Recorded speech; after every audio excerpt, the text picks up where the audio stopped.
Republican lawmakers continue to challenge the statewide mask mandate in schools. Wednesday, it was in the courts. Today, a little-known committee is dusted off to talk about whether the health secretary has the power to implement the mandate. Dennis joins us now with more. Dennis. Well, ladies, the argument today was mostly procedural, not about whether or not masks work. That was not the issue.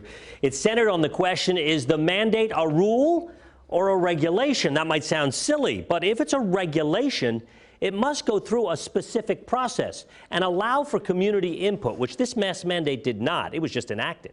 Republicans argue in the obscure Joint Committee on Documents that there's no end date to the mandate and that Acting Health Secretary Allison Beam doesn't have the legal authority to do it.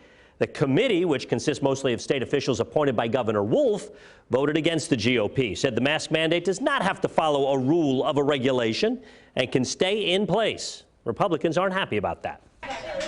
Unfortunately, this is not something new that we've seen during the pandemic, where the executive branch of government tends to overreach beyond what the actual text of the law or the regulations say, and this is just another example of that. And Governor Wolf's spokeswoman issued a statement that read, in part, an additional regulation is not needed. This is again a perfect example of Republicans in the legislature wasting time and being unhelpful.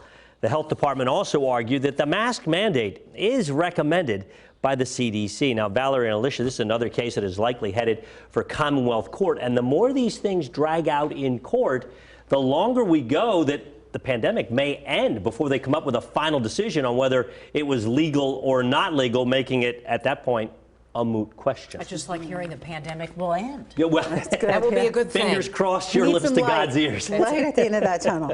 All right. Thank you, Dennis.